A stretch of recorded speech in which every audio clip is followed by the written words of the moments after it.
Sir Joe, thanks for joining us, and it wouldn't be long. And before we get to those two, I've got a question regarding benefits and allowances. You've come equipped with facts and figures, so I'm hoping you've got an answer. Are there more people claiming? Are there plans to change criteria? Well, there are less people claiming because the allowance is means tested, and since the threshold has not been changed, the threshold is a maximum of 50,000. So if you are on 40,000, you get a certain amount of money, and then it sort of starts declining between 40 and 50, and after 50, it isn't paid.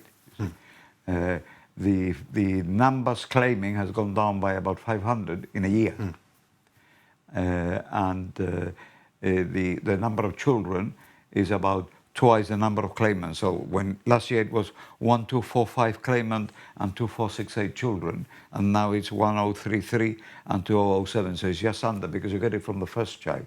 Originally it used to be from the second, but some years ago it went up from the first child. And you know, it's something that I think even at 50, you know, it's £40 a month for the second child, 25 for the first. But I think even at 50,000, you really, I don't think really need that kind of help. And it might be that we need to be looking at giving more and having a lower threshold and really concentrating it on the people who need it most. Okay.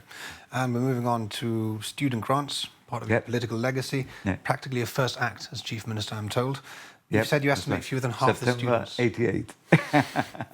I was about 1 year old. So you said you estimate fewer than half the students who study abroad return to Gibraltar. But given that many students will stay for a year or 2 years, what age group are you looking at? Are you looking at sort of 24-year-olds, 28-year-olds? No. What I'll tell you what I've done. I mean, look, it's been a difficult exercise to get started because we've got this thing we inherited from the European Union, which is called GDPR, data protection. And it's almost an insurmountable barrier to getting information. You can imagine that the time I have spent trying to get information on the students that we have paid for, when it's something that we want to do for the benefit of the students, and to see, you know, whether in the, particularly, you know, as I've discussed it with Professor Cortés as Minister for Education recently, and I think particularly in terms of the advice and guidance that you give people about the prospects of employment, I think they need to know that there are some areas of study where the prospects of employment are zero. But I mean, we started with 2017 because we thought, well, look, 8 years later, by now, that whoever finished in 2017 either is here or not here.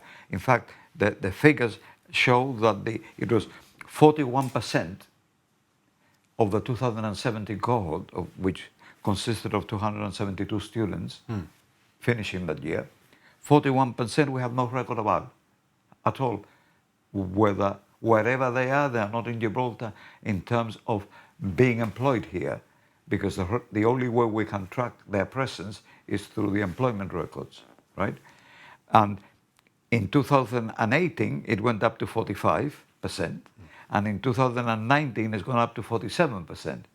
We're now doing 20, and we'll see where that finishes. So we've got a situation. Is there a chance then that grants may become discretionary, or is this purely the government looking to recommend that students take a certain a degree, or might it become discretionary in terms of? No. We are not considering discretionary. Look, for us, I mean, look, we pioneered this. This is therefore one of the sacred things in the GSLP family. You know, I fought for this from the opposition for 16 years, and I couldn't persuade the AACR. The minister of the time, a very good friend of mine, Featherstone, used to say we would be scraping the bottom of the barrel if we send more than 5 people to the UK, and would be a waste of public money. Well, look. So this is purely to recommend students take a we had course out. 412 graduating in 2018, right? And of those 410, you got a situation where there were in employment 228, and related to the degree was 100, not related to the degree 128, and there was 184 no knowledge. So the no knowledge is perhaps the most enigmatic result of the lot, because, you know, it means we seem to be losing, you know, well, in the most recent year, 47% of the people that went to study disappeared after studying. They made a Sir stay in Joe, UK. we will have to move on as we've got one more Yep. question for you in very little Sure. time. The Disability Society, as you may have just heard, has claimed there's absolutely no supported employment in Gibraltar. Have you a comment or have you plans? Well, no, we initiated supported employment in Gibraltar in 2012. I mean, there was, in 2011, what I we... think their opinion is that there are plans, but practically speaking, it doesn't seem to be happening. Well, look, at the moment there are 68 people who are being... I inherited 46 in 2012. The figure at the moment is 68.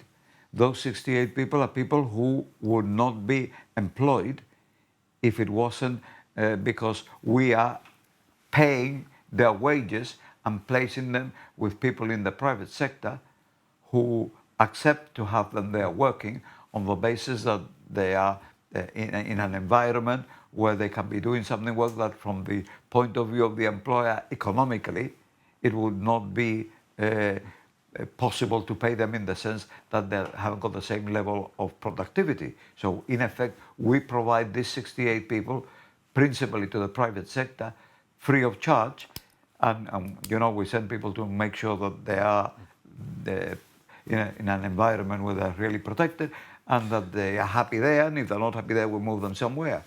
But the best thing to do is to have them integrated into normal employment.